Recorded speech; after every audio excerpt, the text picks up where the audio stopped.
falo isso no meu Instagram diariamente. Intestino, nosso primeiro cérebro, tá? Se você está num estado ansioso ou se você é uma pessoa que frequentemente vive nessa roda de ansiedade, provavelmente você tem alguma alteração intestinal. Lembra que eu falei que quando eu fico ansiosa, eu sinto no meu intestino? O intestino ele solta, né?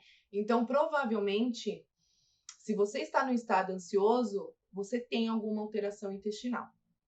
Porque o intestino é o nosso primeiro cérebro. E ele é responsável por produzir alguns hormônios. Entre eles, um hormônio chamado serotonina. O que é essa serotonina? É um hormônio do bem-estar, é um hormônio do prazer. E tem total relação com a ansiedade. Se você não produz bem a serotonina, você acaba ficando nesse ponto mais ansioso. E aí o que acontece? Você vai buscar alimentos que te tragam bem-estar, que te tragam conforto. Entendem? Então, se você não tem uma saúde intestinal boa, você não está produzindo níveis de serotonina adequado. Serotonina, hormônio do bem-estar, tá? E o que acontece? Se você não faz essa produção adequadamente, isso te leva a aumenta um hormônio, um outro hormônio que nós temos aí que chama cortisol, que é o hormônio do estresse. Então você para de produzir o hormônio do bem-estar, que é a serotonina, e começa a produzir um hormônio de estresse, que é o cortisol.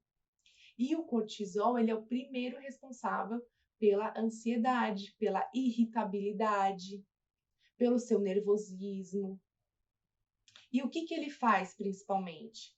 Ele que vai te dar a vontade de comer o seu doce lá pelas 4, 5 horas da tarde. É ele que faz você querer o tempo todo comer carboidrato. Ele também é responsável pela sua gordura abdominal, principalmente abdominal, tá? Então, quando a gente tem o cortisol alto, a gente tende a acumular mais gordura na região abdominal, principalmente nessa parte de baixo do umbigo, né? Aquela pochete, a famosa pochete que nós mulheres odiamos, não é verdade?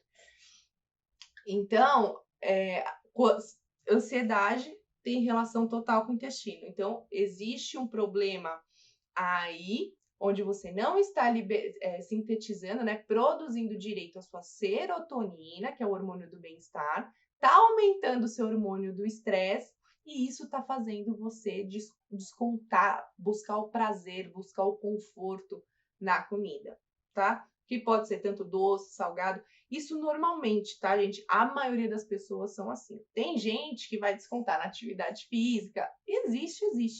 Mas eu tô falando aqui na maioria das pessoas, o que eu vejo muito na minha prática clínica no consultório. Entendem? Mexe com o intestino, tá? Não necessariamente você pode ter o intestino solto. Eu tenho. Eu fico com o intestino solto, mas você pode ter constipação também, alguma alteração mesmo. Acaba sendo bem comum mexer com essa parte intestinal, porque é lá que a gente tem a produção de vários hormônios, né? E uma coisa importante, gente, a gente não pode se deixar entregar, não, tá? Você tem que ter foco, ter persistência, trabalhar em cima disso, isso não pode te dominar, tá bom? Porque a ansiedade, se você não controla, se você não tem essa percepção de por que você está ansiosa, o que está acontecendo na sua vida que você está ansiosa, a ansiedade ela pode evoluir e além de você ganhar peso, você pode acabar entrando em quadros mais graves, né? Nessa parte emocional, tá?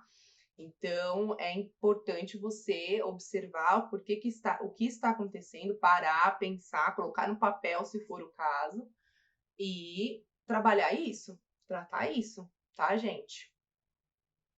Outra coisa importante, além do intestino, para a gente melhorar essa parte de ansiedade, a gente tem que pensar no sono. Então, se você é uma pessoa que não dorme bem, você provavelmente vai virar uma pessoa mais estressada, mais nervosa, porque no sono, durante o sono, é onde a gente tem toda a nossa regulação hormonal. Se você não dorme bem, você acorda cansado, você fica tomando baldes de café durante o dia. Baldes de café, baldes. Acorda, já toma balde. Aí, antes do almoço, você já tá tomando café de novo. E aí, depois do almoço, tá tomando café de novo. À tarde, então, que é o horário de pico de fome, para quem tem cortisol alto, lá pelas 4, 5 horas, que quer comer tudo e mais um pouco, dá-lhe café de novo. Né? E o café em excesso, ele não é interessante. Né? Aquela pessoa que precisa do café para se manter acordado. Então, tem que trabalhar isso. E aí você, junto a isso, vai ficar comendo alimentos riquíssimos em carboidratos e açúcar que vão alterar seu intestino. Vocês entendem que é tudo uma teia? Né? E aí isso começa a virar um ciclo. Você não dorme bem, altera o intestino, começa a produzir hormônios ao invés de estresse, de ansiedade.